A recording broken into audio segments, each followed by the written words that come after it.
Trump qui a reçu sa première livraison de soldats morts américains. Les Iraniens auraient capturé d'autres soldats. Les Américains et les Israéliens ont pilonné Téhéran toute la nuit. Mais les Iraniens répondent. Dimanche 8 mars 2026. Je te raconte les news de cette nuit, et pas comme le ferait un média mainstream en France. Alors, abonne-toi. C'est parti. Trump a reçu sa première livraison de soldats américains morts.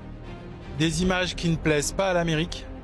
Le candidat au prix Nobel de la paix, qui se vante d'avoir arrêté 8 guerres, vient de se lancer dans un bourbier qu'il ne sait pas contrôler et ni arrêter. Dans Air Force One, des journalistes lui ont demandé une réaction suite à ses décès. Il a répondu « c'est la vie ».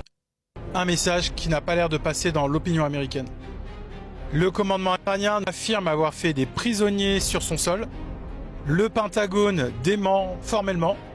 En même temps, ils vont pas confirmer, on est bien d'accord. La guerre de communication est bel et bien lancée. Cette nuit, l'alliance américano-sioniste a continué son agression sur Téhéran. Ils ont notamment bombardé 4 réserves de pétrole, transformant littéralement Téhéran en volcan. Ce bombardement a pour stratégie de priver les Iraniens de carburant, mais les Iraniens avaient provisionné des stocks dans leur souterrain. Netanyahou, lui, est toujours introuvable. Depuis sa planque à l'étranger, il organise le bombardement du Liban.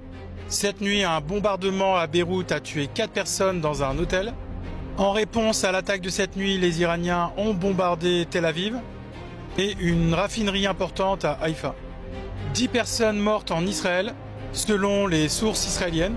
Au regard de la censure qu'opère l'État génocidaire, on ne peut absolument pas faire confiance aux chiffres. Les journalistes sont invités à ne pas filmer l'ampleur des dégâts, sous peine d'être arrêtés. Le prix du gaz et du baril ont augmenté de 30% aujourd'hui. Poutine refuse catégoriquement de vendre son pétrole aux Européens, après qu'il l'ait sanctionné.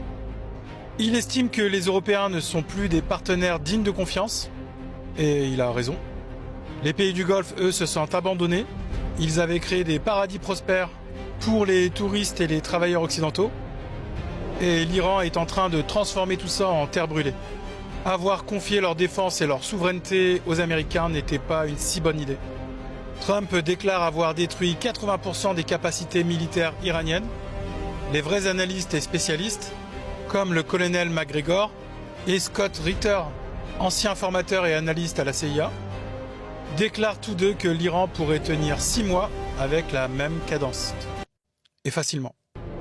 Les États-Unis sont tellement à l'aise qu'ils auraient envoyé le fameux Doomsday, que l'on surnomme aussi l'avion de l'apocalypse, d'après le média Banking News. L'avion de commandement nucléaire survole la région. Cela montre bien que les Américains et les Israéliens n'arrivent pas à tuer la bête. Pendant ce temps, les Français continuent de faire du en même temps avec le jeu de la guerre. Ils envoient un porte-avions et interceptent des drones iraniens. Du en même temps quoi. Sauf que les Iraniens ne connaissent pas le en même temps. C'est tout ou rien. Les Anglais, eux, ont encore changé d'avis. Ils autorisent les Américains à utiliser leur base de nouveau. Depuis la base du sud-ouest de Fairford, les avions B-1 vont pouvoir décoller pour bombarder l'Iran.